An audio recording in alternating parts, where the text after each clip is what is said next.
Here we go. Gen 1 450X, full motor build. Didn't film the disassembly, but here's the cases. All prepped.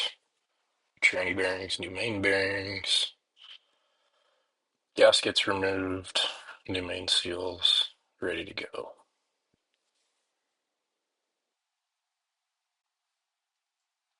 Oh, this part's going to be the transmission rebuild. Starting with the countershaft here. I believe this bike we replaced 7 of the gears. No pitting or anything like that. No broken gears, just worn dogs. All the thing was apart. We customer decided to replace all those. So this is just shot of the tranny coming apart, or the counter shaft coming apart. I always take them all apart, lay all the gears, washers, clips out in order, and then I will lay out the new gears next to it and label them counter shaft or main and number them. So as I put it back together, I open a new gear, put it in place, and then washers, clips, and put it all the way back together as it was, so it's ready to go back into the motor. This bike came to me from a customer. He brought it to me out of the bike, but he basically said it started making a bunch of noise, kind of like cam chain noise when he described it to me, and he shut it off right away. And brought me the motor. So when I disassembled it, the main thing that I found was that the cam chain was junk. The tensioner had failed, and luckily he had shut it off. It didn't skip timing. The timing was still correct when I took it apart, so the piston didn't hit the valves or bend valves or anything like that, but the cylinder was worn. The intake valves were worn, so he just elected for a full rebuild from the bottom up, and we used all OEM parts.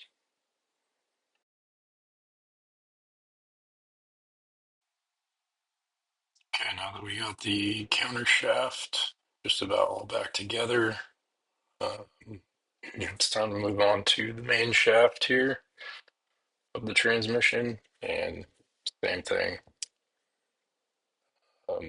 After removing all the gears, clips, washers, uh, lay it all out in order, and then I lay the new gears, same as the counter shaft, lay the new gears out in order next to everything, and then assemble, putting the new gear on, and then the washers and clips in order until all 5 of them, well, 4 of them in this case, one of the gears is fixed to the main shaft.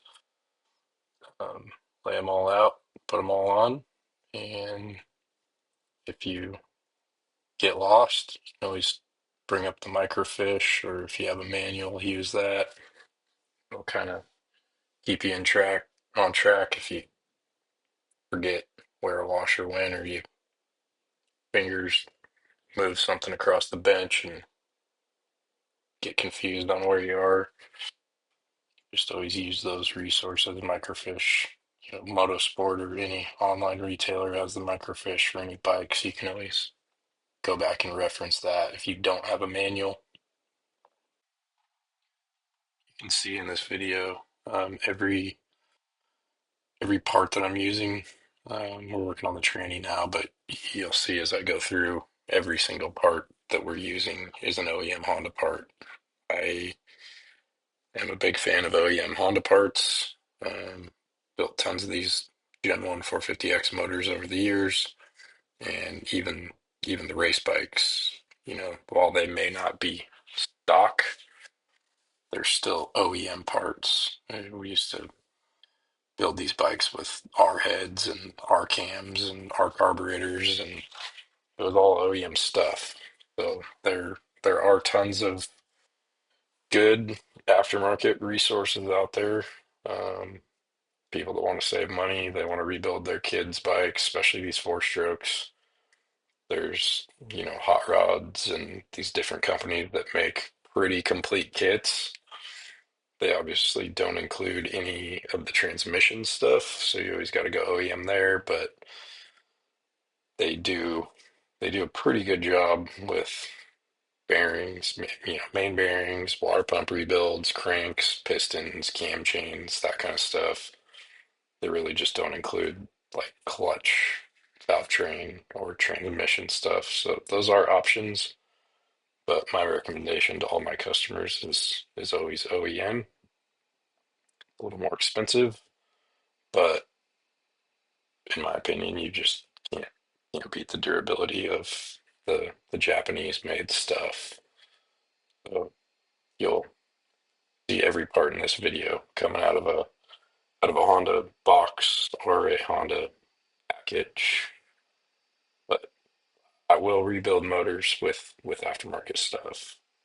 This is just my preference, and most of my customers either agree to me or agree with me or um, take that recommendation when we're buying parts before rebuild.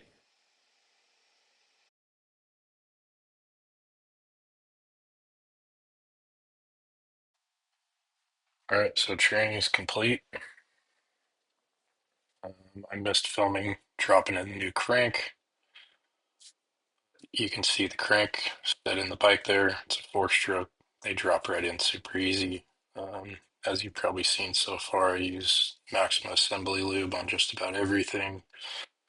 So everything's well lubricated when it initially starts up, and it just kind of helps everything go back together. So put assembly lube on the bearings, on the shafts, uh, anywhere where metal basically touches metal, I'll put assembly lube on. So now we'll match up our tranny gears. We'll drop in our transmission. Got to kind of keep a finger on that counter shaft. There's a washer in there that likes to fall. Drop those things in. And once those are in, and you can always kind of check them, make sure they spin. And then we'll move on to our shift forks. So two shift forks on the counter shaft. They are labeled on this bike, right and left. There's an R and an L on them. Pretty easy. And then your other one goes on your main shaft. Pins will face each other. So basically face inward on the pins, because that's where those will ride on the shift drum, which I'm putting in now. And I'll rotate the counter shaft, or I'm sorry, the shift forks out, put the shift drum in, and then kind of rotate them back in. They'll line those pins up in the groove. There's our gasket, set the oil pump on there. And I also missed, but I dropped the shafts in for the shift forks at the very end of the tranny assembly. There's our cases going together.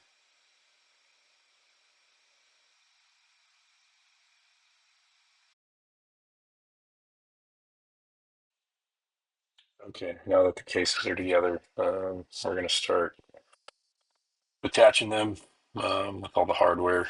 All the hardware on this bike, the main case hardware all comes in from the left side. So you have a handful of bolts that sit in here inside of the stator gas or stator cover area, which I'm putting in now because there's a couple of them. One of them actually gets covered by the oil pickup, and then another one gets kind of partially blocked by the counterbalancer and oil pump gear. So I'll actually tighten those two first and then put the oil pickup in there, tighten that one down. Has a little holder and bolt that holds that in. So now that those inner bolts are tight, start dropping in the ones that sit on the outside of the motor, starting with the transmission oil drain bolt there. It's the one with the 12 millimeter head. The threads are actually in the right main case, so we start that one by hand and actually get a couple threads on it first. The rest of these 6 mil bolts, we'll just drop them in by hand, and we'll run them all in with the gun, just snug. And then after that, I'll go back around with the T-handle and actually snug them all up.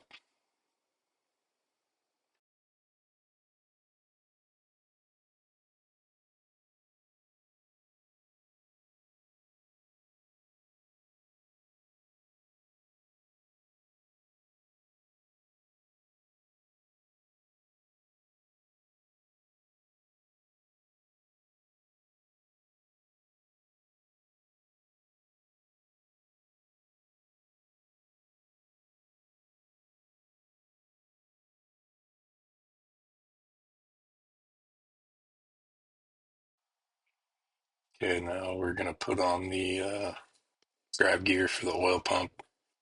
So that has a little pin that runs through the oil pump shaft.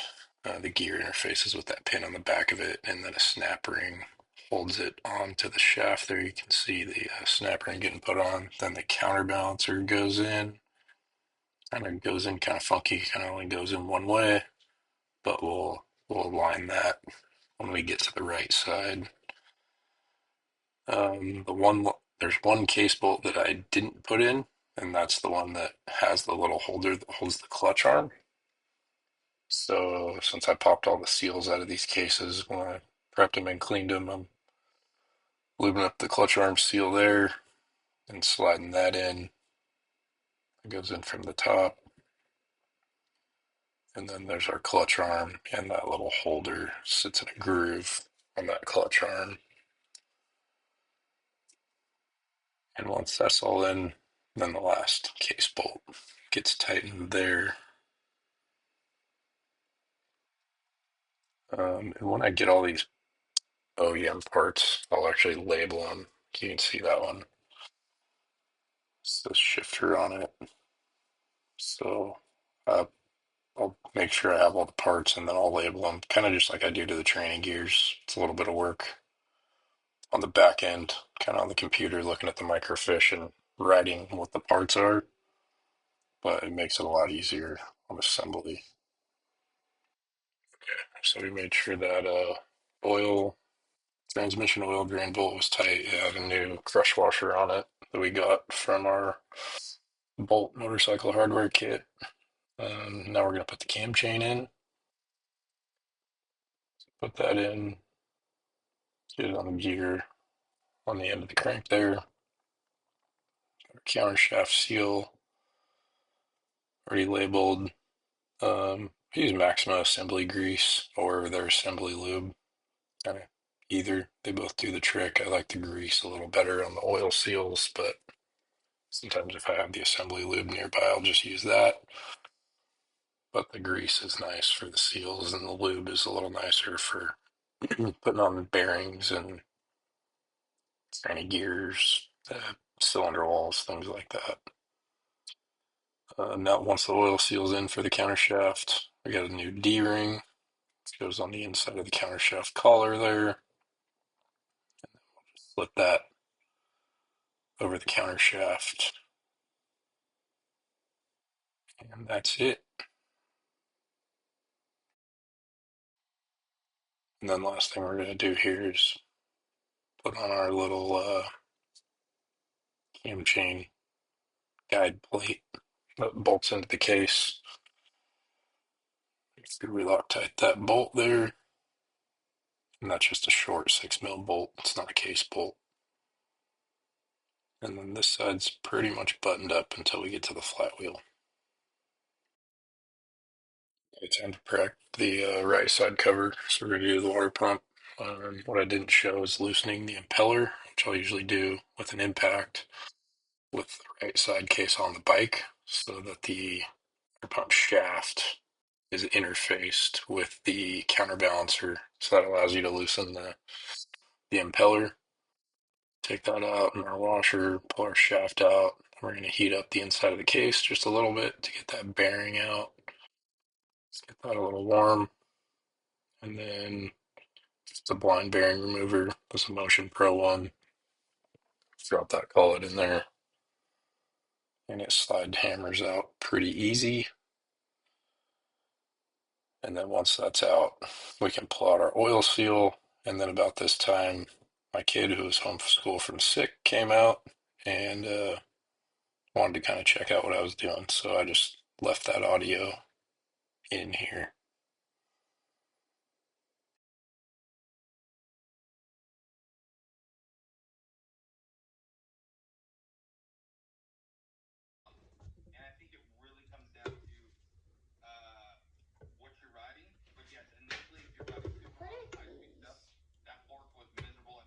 Those are bearing drivers. What do they do? I'll show you. I'm going to use one. Number 3 size. Are they all different sizes? Yep, and they got the numbers on them so you know what size they are. Did this go with it? No, that's a different one. That's for pulling out seals. What's this? That's a knife. Careful, that's very sharp. Whew, man. What? That was a lot of work to get out.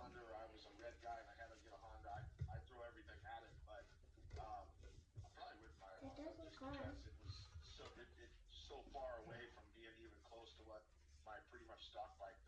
Yeah, and everyone likes certain things about a bike. Look, a lot of Honda guys like the way it corners, like the way it feels ergonomically, and likes the power, and they'll deal with the chassis and they'll work with it. Some guys like to spend extra money. So for me, if I was a Honda guy, immediately I'm going to 24 millimeter clamps. Why? Because it's going to calm down the chassis for me a little bit. You're not going to get more comfort on the bump touch because you're just going to affect the ride attitude and balance of the motorcycle. Yeah, 24 millimeter clamps or whatever. That Adrian's ride engineering 23.5, however you guys want to do it. Just getting that offset helps calm the chassis down a little bit. It makes it a little bit slower. I've always been a guy that likes a slower turning motorcycle versus a sharp turning motorcycle. I can help my bike corner better. It's harder to make my bike be more stable. So nothing is different on the 2025 bike. I would still use 24 millimeter clamps. This one. I would use those torque settings. Is that like sticky glue? No. This is great. I maybe it's kind of like grease. Back in 2019, you undo all of the engine bolts, Gary. You just loosen everything up that the engine is attached to the frame, as far as engine mounts to the frame, everything. And then there is a little bit of slack within that engine mounting area. What was crazy is Chad and I did this at XPR.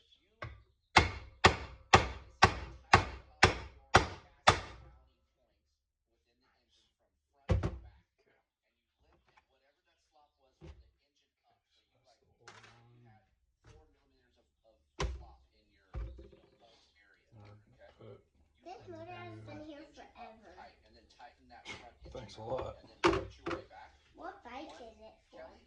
The bike's not here. What was crazy? Right here? No, the bike is not here. He has it at his house. I did just that. And then There's it no helps trend the of actual slap down and Yep. touch comfort of the chassis. And I don't know why it is. Again, I'm not It's been here for a pretty long I did this time. blind. He did this. He's like, hey, go ride this. And I go, what you change? That's my Oil sealing. So I haven't experienced this or how much plays within that engine Is that for the and motor? the bolts that are going through the frame. But if there is a little This bit is of the other slack in there, seal that goes on the loosen other everything up, side. and then So tighten this it one away keeps the from front to oil back. You ever did this, Gary, on any of your out bikes? of the coolant.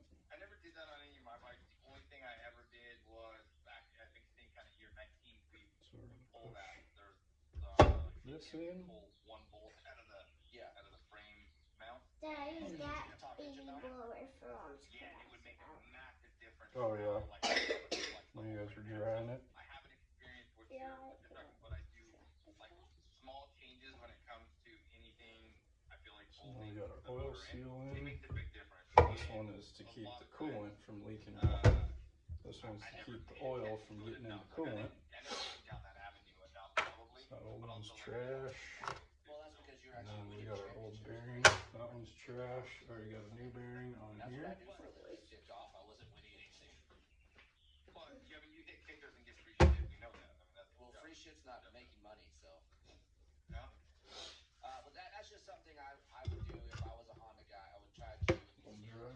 that reel base a little bit. If somehow you can push that reel back a little bit, and when you guys do that, just know that your sag will be affected, and of course you might have to stiffen the shock up, because the farther back you go with that rear wheel, the more pitching you could have, and it's going to squeak more, so you want to stiffen that up. But I would try to make that Honda as long as you can wear it, because better longer and have a lot more comfort than I ever thought I would get out of a Honda. So there is hope. You just have to do a little bit more babysitting work to the bike than I think other bikes out there. All right, so ergonomically we said that was good. A couple things I wanted to touch on to see if you guys noticed. Did you like I know it's a hydraulic clutch, but did you like the feeling of the clutch? And then we need a new washer. Did you feel it was too narrow or on-off feeling? So we're gonna use one of Uncle Brian's washers. There on a Honda Nissan. Any difference for you, Kelly? No, the clutch was good. I didn't have any problems with the clutch, and like Gary said earlier, the only thing was it was adjusted too far out for my, large size hands. But it was just. Does that get it on Instagram on everyone's phone? Was good. I mean, the engagement. What's that? That thing right there. That's and I think for me, this? I noticed a little on-off. Why are you doing that? On or off, but I think that had a lot to do with it just being adjusted out too far. Like Just accurate. Because Why I was feeling that, because I didn't have it in those two spots. maybe you'll learn how to do it. yeah, people want to learn about it. So A little on-off, like if I'm already doing it, when it got a little bit drier and hard I packed. can film it. When I was I'm getting in the picture, kind of. touch the clutch, it would like shut off, or like I'd try and like feather it a little. It would like I get a little jerkiness out of it on the hard flick stuff. You So feel it What's break the that track. do But for the minute? like I said, I don't. that just keeps the coolant from leaking outside of the motor. Okay, so any other tidbits about Really? the bike that maybe I didn't ask you guys? Picking your nose on camera. No, I wasn't. Yeah. I was not. I know you're gonna say it's scary or whatever, but I got on the bike midway through the day, probably a 3-hour point, and I was like, "Whoa, brake pads are gone." Well, they weren't. We were just hot. The oil was so hot that the brake pedal was, working down to get the brake to work. And I was looking at it, and I don't know that any other brand is better or anything like that. Maybe you get a bigger reservoir. I looked at the reservoir; it didn't look that big to me. Again, I don't know. That was me and Sandra went looking for pads, couldn't find them, and I could see a guy smoking a cigarette, and the fat guy walked in. Hey, you got pads for sale? And then we get Gary goes walking through there with his back, flying. Sounds like a baby hammer or something. What's that? That loose. No, it pulls the old seal out. Because they want something. Yeah. We did get some pads. Gary scored some pads from somebody. I think Ty helped him out with that, but we didn't need it. And then actually, I just started using more front, and I think Gary did too, and we were fine. Okay. Anything else you got, Gary? Oh, I didn't hear what Chris said. Anything else that you got, Gary, that you want to mention? Yeah, so I think I have like 2 or 3 things. The pegs were a little like I noticed when the pegs got wet, and I know Kelly had this happen on feet. Okay, let's move on to our right side assembly. Our right side of our cases here. So we're going to put our shift center in here, or Yamaha calls it a segment. Hold that stopper back with the pry bar. Drop our center in there. There's a pin under there you have to align with the shift drum. Threaded shaft. Got Loctite on it. We're going to go ahead and tighten that down. All good to go. And next we're going to grab our shift pawls. A couple little detents and springs. You gotta put it all in as one assembly. So that all drops into that shift center. And as a plate that holds it all down, kind of line it all up. Tight our bolts here that hold down our plate. And we'll go ahead and run those in. And then on that plate, there's a collar that's pretty important. And that's what the shift shaft is going to interface with. So then we'll grab our shift shaft. And most bikes, this bike included, there's a washer that sits against the case there, sits against the hole in the case. The shift shaft's going to go all the way through. And that lever interfaces with that collar kind of above the paws there. So that's it for that assembly. That stuff's all in. We're going to move on to our Kickstarter shaft. Line that up, rotate our spring around, and locate the end of the spring in the hole in the case. We have our idler gear. It drops in there, and then that's just held in by a snap ring. So snap ring goes on there. Make sure it's down all the way. It's good to go. Just checking to make sure we're at top dead center there. The crank's at the top. And go ahead and drop in our Kickstarter reduction, or our starter reduction gear and shaft. And then start working on the primary there. On the primary, the, the grooves are cut. So it only goes on one way on the crank, and then it has a dot that lines up with the gear that I just put on the counterbalancer there. So those two dots will align. And Loctite on the counterbalancer shaft. Nut goes on there. Then our one-way clutch, or starter clutch, basically just like a sprag gear. And then the final gear on the primary. Loctite the primary bolt, and I'll just kind of run that in for now, but I can't really tighten it until I get the clutch basket on. So we'll go ahead and drop the basket on. Gear's got an interface there. See me working it on, and it's down. I'm going to throw the little Motion Pro gear jammer in. Go ahead and tighten the primary. And then special socket. I think Honda sells one, but this is a Motion Pro one for that. It's like 4 little pins that hold that. Tighten that nut down on the counterbalancer. So you can see me kind of moving the gear jammer around based on which way I'm going to be tightening with the impact. Put our nut in our clutch basket there. Right, tighten that down. And then there's a little like locking tab washer. So just go ahead and bend one side of that up with some channel locks. Make sure that's all secure.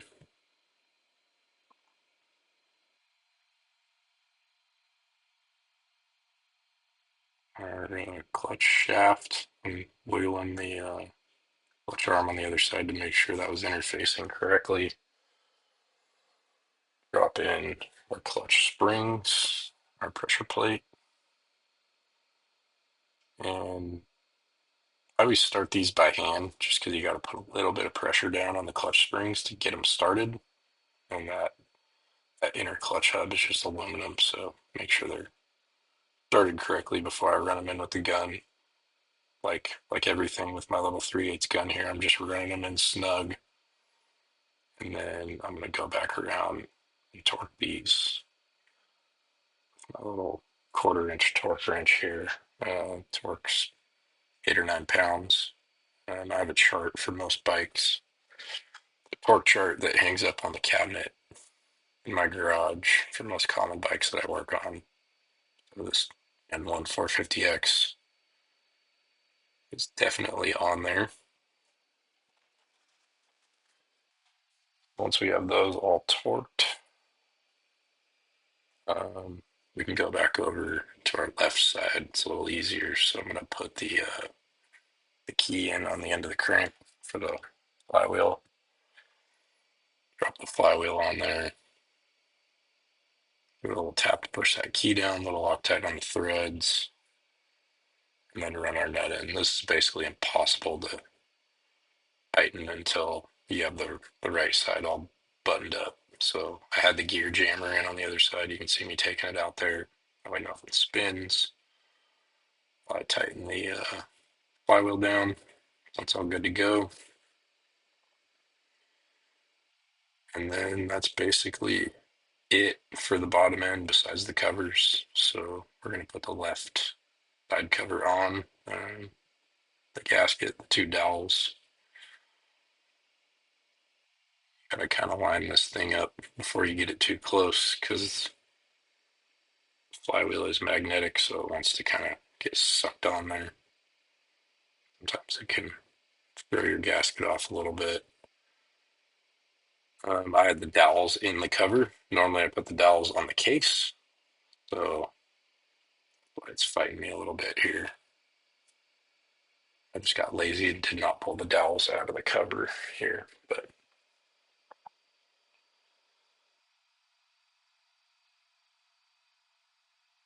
just struggling with it a little bit. And there it goes. So drop in all of our 6mm bolts, and I don't lay these out where they go on the bench. I just lay them out where they came from, and when I put them all back in, you can kind of tell how much they stick out of the case. Usually for me, it's about the width of my finger that they should stick out. So if I stick one in and it's sticking way out more than the width of my finger, I know that that one's too long. And if it's less than that, it's too short, and I may have to move one or two around, but they should all stick out the same amount before you run them down. So same thing with my 3/8 drive gun. Just run them all in snug, then go around with the T handle, snug them all up, and then one more pass to kind of check them all.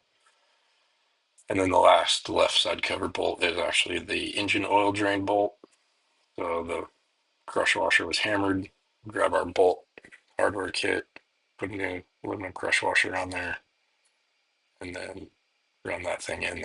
That's the only one that's a 10mm head. 8mm bolt, but a 10mm head, and then our oil dipstick can go in. And left side's buttoned up, so I'm gonna go ahead and drop the electric start motor in. And sometimes you gotta rotate slightly the gears on the other side so that the electric start motor gear will interface with those correctly. You can see me using the cam chain to kind of rotate it a little bit. And I'm checking to make sure it looks good before I send it home, because sometimes the O-ring's a little tight on the case, but just make sure that gear's interfaced correctly before you kind of tap on it. And that was good, and that's just two 6mm bolts. Run those in,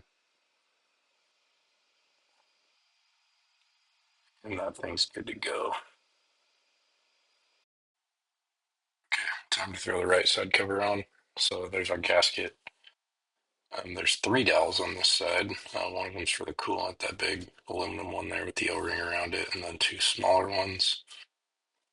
When you're putting this case on, you can see I pulled the water pump cover off so that I could rotate the impeller so that the back of the water pump shaft interfaces with the counterbalancer shaft.